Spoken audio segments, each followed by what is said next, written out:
নমস্কার, কেমন আছেন সবাই? আমার আরেকটি ব্লগে আপনাদের সবাইকে স্বাগত জানাই। আজকের ব্লগটা রান্নাঘরেই শুরু, রান্নাঘরেই শেষ। সকালে ভাত বসিয়ে দিয়েছি, এবার আজকে আমি আলু পেঁয়াজের পোস্ত বানাবো, তার জন্য সবজিগুলো সব কেটে নেব।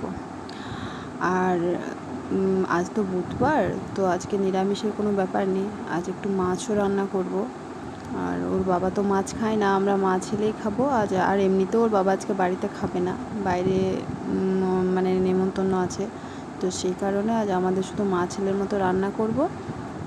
তো স্বল্প পরিমাণেই রান্না করব। আর পোস্ত আমার ছেলের ভীষণ প্রিয়, তো নিরামিষ পোস্তর চেয়েও আমার ছেলের পেঁয়াজ দিয়ে পোস্তটাই বেশি পছন্দ করে। তো এবার আমি সব এক এক করে সব মশলাগুলো একসাথে বেটে নেব। অনেকে কী করে সারা সপ্তাহের মশলা একবারে বেটে রাখে, আমি কিন্তু সেটা করি না, আমার ভালো লাগে না, কারণ সেই স্বাদটা আমার মনে হয় আসে না। তো আদা রসুন টমেটো সব একসাথে বেটে নিয়েছি। আর এদিকে লাউ মসুর করব, মসুর ডাল দিয়ে লাউ, তো সেটা লাউটা সেদ্ধ হতে দিয়ে দিয়েছি, বসেছি। সে লাউ আর মসুরটা সেদ্ধ করে নেব আগে, তারপর সেটাকে মশলা দিয়ে ছকে নেব। আর আমার ব্লগ আপনাদের কেমন লাগছে প্লিজ আমাকে কমেন্টের মাধ্যমে জানাবেন। আপনাদের একটা কমেন্ট আমাকে অনেক বেশি উৎসাহিত করবে আরও নতুন ব্লগ বানানোর জন্য।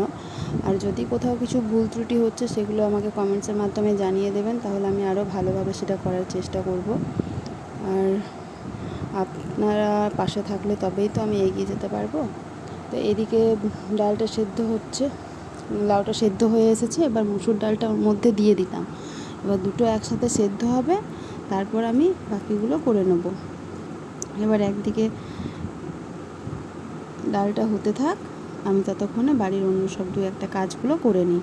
আমি রান্না করতে করতেই প্রায় অনেক কাজ করি, কারণ শুধুমাত্র রান্না করা, একটা সেদ্ধ হবে তারপর আরেকটা করব, সে অতটা ধৈর্য আমার নেই। আমি একদিকে রান্না বসিয়ে যাই আর একদিকে কাজ করি।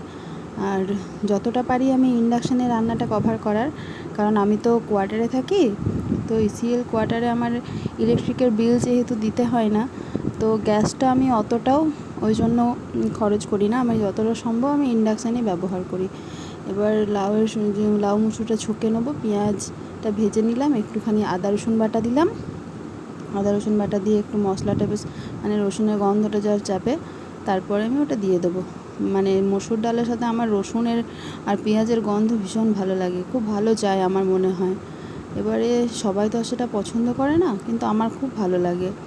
তো এবার মশলা দেখুন, আদা রসুন পেঁয়াজটা ভাজা ভাজা হয়ে গেছে। এবার এর মধ্যে আমি ওই যে সেদ্ধ করা লাউ আর মসুর ডাল সেটা দিয়ে দেবো, মিক্স করে দেবো, তাহলে হয়ে যাবে আমার লাউ মুসুর ডাল রেডি।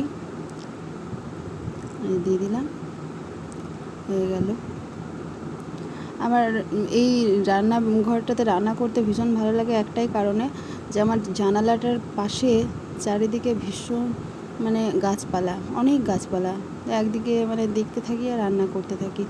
এবার আমি পোস্তটার জন্য পেঁয়াজটা ভেজে নিলাম, তারপরে ডুমো ডুমো করে ছোটো ছোটো ডুমো ডুমো করে কেটে রাখা আলুটা দিয়ে দিলাম। এবারে সব আলুটা দিয়ে ওটাকে একটু ভালো করে ভেজে নেব।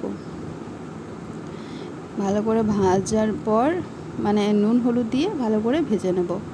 তারপরে এই যে ভাজা হয়ে গেছে, নুন হলুদ দিয়ে ভালো করে ভেজে নেওয়ার পর ওটা ঢাকা দিয়ে জল দিয়ে কিছুক্ষণ সেদ্ধ হতে দেব। এই অবস্থাতে আপনারা লঙ্কাটা দিয়ে দিতে পারেন, নুন হলুদ আর লঙ্কা, তাহলে ভেতরে সমানভাবে সবটাই ঢুকবে এবং খেতে বেশ ভালো লাগবে। ঢাকনা খুলে যখন আলুটা সেদ্ধ হয়ে গেছে, তখন আমি পোস্তটা মিশিয়ে নামিয়ে নিলাম। দেখুন কি সুন্দর হাওয়া দিচ্ছে না, বাইরেটা দেখতে এত ভালো লাগে, আমার রান্না করতে কোনো বিরক্তি আসে না এখানে। তবে হ্যাঁ, একটা সমস্যা হয়, এখন সবার কিচেনই তো বেশ মডিউলার, তো দাঁড়িয়ে রান্না করে, আমার সেই জিনিসটাতে খুব কষ্ট হয়। আগে মায়েরা সবাই বসে বসে রান্না করতো, আমি সেটাকে ভীষণভাবে মিস করি। এই যে আমাদের ছেলে, মানে আমি মাছের মাথা খেতে ভালোবাসি, ছেলে পেটি ভালোবাসে, তো সেই দুজনের মতোই নিয়ে এসেছি। আর আমার ওপরের গ্যাসটাতে আমি মাছ মাংস আমিষ কিছুই রান্না করি না, তো শুধু মানে মাছ মাংস রান্না করার জন্য আমার একটা ছোট গ্যাস আছে। আমি সব কিছু হয়ে যাওয়ার পর শেষে আমি শুধু মাছটা রান্না করে নেব এই গ্যাসের মধ্যে, ছোটো গ্যাসের মধ্যে মাছটা রান্না করে নেব। একটা একটা করে মাছগুলো দিয়ে ভালো করে লাল লাল করে ভেজে নেব। আপনারা কে কেমন মাছ খেতে পছন্দ করেন প্লিজ আমাকে জানাবেন। হ্যাঁ,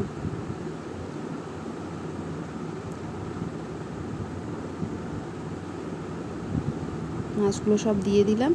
এবার ভালো করে এপিট ওপিট আঁচটা একটু মানে মিডিয়াম ফ্লেমে রাখলে কি হয়, ভেতর পর্যন্ত ভালোভাবে ভাজা যায়। আর খুব বেশি আঁচে মাছ ভাজলে উপরটা পুড়ে যাবে কিন্তু ভেতরটা কাঁচা থাকবে। তাই আমি মিডিয়াম আঁচে মাছটা ভালো করে লাল লাল করে ভেজে তুলে নিব। এরপর মাছের মশলা করব। আমি মাছে সাধারণত পেঁয়াজ বেটেই দিই, আমি কোনো দিনই কুচনো পেঁয়াজ মাছে ব্যবহার করি না, কারণ পেঁয়াজটা গলতে অনেকক্ষণ সময় লেগে যায়। তো পেঁয়াজ বাটা, টমেটো বাটা দিলাম, আর এখানে অল্প একটুখানি আদা রসুন বাটা দিলাম একসাথে, মানে জাস্ট 2টো বীজ রসুনের আর একটুখানি আদা একসাথে মিক্স করে বেটে ওর মধ্যে দিয়ে দিলাম। এবার একটা পেস্ট বানিয়ে নেব, সর্ষে আর জিরে দিয়ে একটা ভালো করে স্মুথ পেস্ট বানিয়ে সেটা দিয়ে ভালো করে কষবো। যতক্ষণ না মাছটার মানে মশলাটার মধ্যে তেল ছেড়ে আসবে ততক্ষণ আমি সেটাকে ভালো করে কষিয়ে নেব।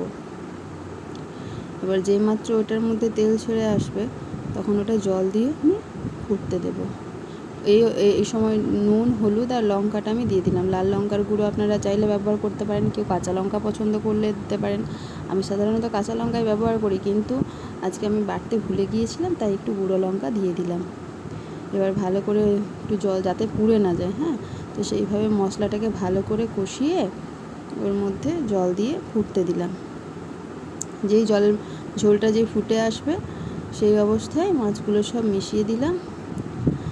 আর ওপর থেকে একটুখানি কসুরি মেথি দেবো, কারণ শীতকাল হলে আমি ধনেপাতা দিই।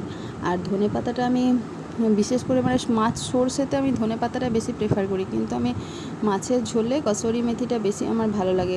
যে মেথির যে একটা মাছের মধ্যে গন্ধটা আসে না, ঝোলে দারুণ লাগে। তো আজকে ব্লগটা এই পর্যন্তই, টাটা।